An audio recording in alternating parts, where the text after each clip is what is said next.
Seguimos, continuamos en la mesa de este lunes 21 de agosto del año 2017. No podés hablar porque no tenés el micrófono abierto, pequeño detalle. ¿Qué querías decir?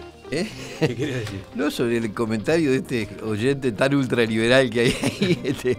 No sé qué es lo que propone, que le demos a la banca el gobierno del Uruguay.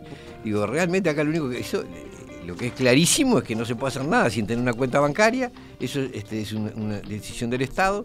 Y el sistema bancario te impide hacer políticas distintas. Entonces no hay vuelta, digo, lo que estoy diciendo no es incoherente. Estamos con Oenir Sartú, Felipe Schipani, Gabriel Mazarovich y Daniel Superviel. Vamos a Venezuela. Allí la Asamblea Constituyente decidió el viernes asumir las competencias para legislar sobre las materias dirigidas directamente a garantizar la preservación de la paz, la seguridad, la soberanía, el sistema socioeconómico y financiero, los bienes del Estado y la preeminencia de los derechos de los venezolanos. Minutos antes de que comenzara la sesión en la que se emitió este decreto, los parlamentarios de la oposición anunciaron que no asistirían a la convocatoria que habían recibido. No compareceremos ante la fraudulenta Asamblea Nacional Constituyente. Nos sometemos a la vigencia de la Constitución de 1999, expresaron en una carta abierta al pueblo venezolano, a la comunidad internacional y a Nicolás Maduro. Ante esta actitud, la presidenta de la Asamblea Constituyente, Delcy Rodríguez, advirtió: no vamos a permitir más desviaciones de poder. Llegó la Constituyente a poner orden. Ellos esperaban ser disueltos, no fueron disueltos. La Constituyente lo que les está obligando es a convivir con el poder constituyente originario, pero tienen que trabajar apegados a la Constitución de la República Bolivariana de Venezuela, respetando las leyes de la República. Ellos tienen que funcionar de forma correcta.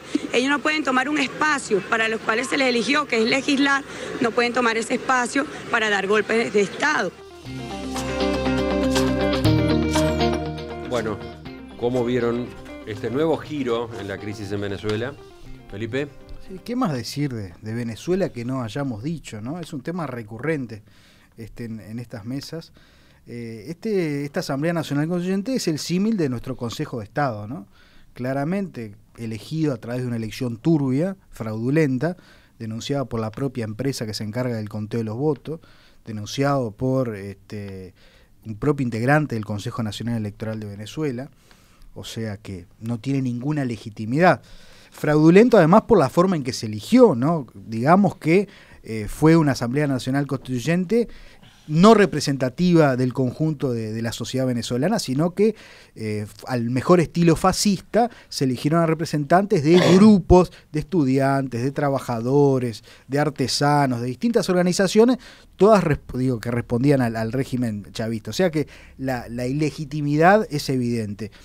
Y si bien no hay una resolución expresa que diga que están sustituyendo a la Asamblea Nacional, elegida democráticamente en las urnas en diciembre de 2015, donde tuve el honor de participar en una elección transparente y limpia, en donde la oposición ganó por el 60% de los votos, aunque no se diga expresamente, la primera decisión que toma esta Asamblea Nacional Constituyente o Consejo de Estado, para asimilarlo a un término que nosotros conocemos, es destituir a la fiscal Ortega, que después de esa destitución tiene que salir del país, tiene que refugiarse en Colombia porque fue perseguida por los servicios de inteligencia. O sea, esto es... Lo que está de por medio es que la Asamblea Constituyente le va pidiendo a distintos poderes del Estado que se sometan, ¿no? Absolutamente. De acuerdo a lo que teóricamente corresponde cuando entra en funciones una Asamblea Constituyente de este estilo. Lo hizo con el presidente Maduro, que aceptó, lo hizo con el Tribunal Supremo, que aceptó.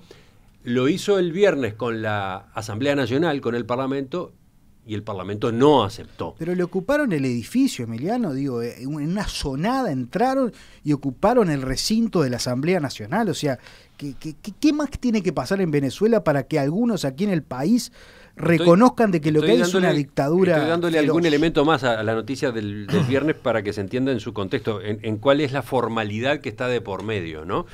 De algún modo... para la Asamblea Constituyente, la Asamblea Nacional está en rebeldía, ¿no? Es una cosa de ese estilo. No la disuelve, pero le quita buena parte de sus funciones. Bueno, pero esto ya había ocurrido anteriormente, porque convengamos que unos meses después de electa la Asamblea Nacional, en diciembre del 2015, una decisión del Tribunal Supremo de Justicia en donde se dejó de reconocer las decisiones emanadas de esa Asamblea Nacional. O sea, se desconoció lo que la gente votó en las urnas, ¿no? Es terrible lo que está pasando en Venezuela. Y finalmente, yo quiero saludar al fiscal de corte, Jorge Díaz, como funcionario del Estado uruguayo, que ha públicamente en varias oportunidades salió a respaldar la destitución de la fiscal Ortega. Ante tanto silencio... A respaldar a la fiscal Ortega, Ortega, la fiscal Ortega ante su destituida. destitución, ante tanto silencio, ante tanta complicidad de algunos gobernantes del Uruguay. Yo me sorprendo, no sé qué tiene que decir el fiscal uruguayo sobre un hecho en un estado extranjero. ¿Qué diríamos nosotros si la fiscal venezolana o el fiscal actual opinara sobre nuestro sistema de justicia? Es extraño. Pero más allá de eso, creo que acá el problema, yo no tengo dudas de que es cierto que el gobierno venezolano ha transgredido sus propias reglas constitucionales. Parto de eso, es un hecho. Ahora, también es cierto que lo que hay en Venezuela es una oposición que está apostando sistemáticamente al golpe de Estado o a la intervención extranjera. Esa ha sido su estrategia. Por eso no participó en la elección para la reforma constitucional, para la Asamblea Constituyente, porque apostaba a otra cosa. Y sin embargo el tiro le salió por la culata, porque aparentemente la discusión es si Maduro logró movilizar a 8 millones de votantes o a 7 millones de votantes, según sea cierta o falsa la acusación de la empresa encuestadora. Lo cierto es que todas esas manifestaciones que parecía que se caía el mundo abajo, se frenaron después de la elección de la constituyente. O sea que parece claro que esa estrategia golpista o intervencionista de la oposición terminó curiosamente dándole más respaldo al gobierno de Maduro, a pesar de su ilegitimidad y de su violación de la Constitución.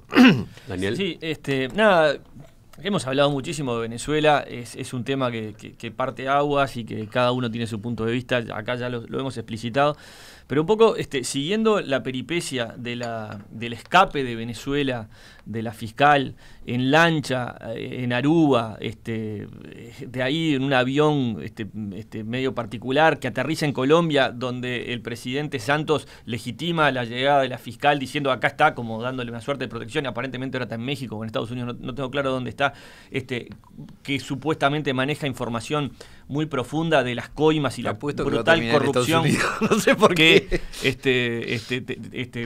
Vinculaban al gobierno de Venezuela y a Maduro con Odebrecht y todo el escándalo que ha afectado a los gobiernos progresistas de la región. O sea, escuchar al corresponsal hoy de mañana diciendo que el Parlamento es como una ONG que solo tiene capacidad de debate, que hoy por hoy la Asamblea Constituyente está a punto de aprobar o por debatir, que ya ni los fueros parlamentarios ya no tienen ningún tipo de garantía para aquellos legisladores democráticamente electos por el pueblo, en un país donde, o sea, ayer estuve con varios venezolanos conversando, el poder militar está absolutamente corrompido por el narcotráfico y es el que le da el apoyo a Maduro para seguir ejerciendo la fuerza en un país donde evidentemente la oposición está dividida y no tiene un punto en común, y en donde la población está atemorizada porque los han matado, los han molido a palos, los han matado literalmente. Yo, después de eso, que haya una estrategia de la oposición de que invada Estados Unidos, a mí me tiene o sea, no me parece lo más importante, Benito, honestamente. A mí me parece más importante ver la situación desde adentro, no ver las posibles excusas de lo que puede llegar a suceder, si es la estrategia o no es la estrategia. Lo cierto es que estamos en América Latina con un país y un gobierno que está en las antípodas de lo que somos nosotros como Uruguay, de lo que nosotros nos sentimos orgullosos como Uruguay. Y acá lo llevo a Uruguay. A mí me preocupa que en Uruguay haya gente que siga, me preocupa, pero lo respeto porque soy un liberal que respeto que gente piense diferente, que siga diciendo que esto en realidad en el fondo está bien porque no hay que meterse. No, me parece que hay que meterse, hay que opinar y hay que enfrentarse firmemente a todos aquellos que no condenan a Venezuela, porque Bueno, mañana eso si pasa tú partís acá. de la base de que es deseable que haya una intervención, que por No, ejemplo no, Estados no Unidos digo o Colombia eso. invadan No, a Venezuela y no, estalle una no, guerra, no ¿y tú estoy crees que diciendo eso es eso. bueno para el pueblo No, venezolano? no, pero Bárbaro, pero son no, puntos- no, yo no, también no. soy liberal desde No estoy diciendo desde eso. el punto de Estoy vista diciendo político, que, pero estoy diciendo que nos decir dejó algo que no sorprenderme, sucedió, decir algo que no sucedió es como encontrar un argumento para justificar lo que está pasando. Lo que está pasando es el problema, no lo que puede llegar a pasar. A propósito de Uruguay, Se viene peor. Nuestro país en el Mercosur está avalando, firmando declaraciones que cada vez son más críticas, ¿no? Está dándose como una progresión en ese sentido. El comunicado que emitió el viernes el Mercosur dice textualmente: los países fundadores del Mercosur condenan la decisión de la Asamblea Constituyente de usurpar las atribuciones de la Asamblea Nacional de Venezuela, la cual fue democráticamente electa por la mayoría de los venezolanos y es la única y exclusiva titular del poder legislativo en ese país. Con esa medida se restringe aún más el espacio para la convivencia institucional en Venezuela y se agudizan los conflictos en sentido opuesto al necesario restablecimiento de la democracia. Y termina diciendo: los países fundadores del Mercosur no reconocen esta medida ni cualquier otra adoptada por la Asamblea Constituyente cuya convocatoria fue realizada en desmedro del orden constitucional venezolano. Hasta aquí no había llegado Uruguay todavía, ¿no? Por ejemplo, en su cuestionamiento a la Asamblea Constituyente. No, fue muy tibia. A la formación, al origen de la Asamblea Constituyente, ¿no?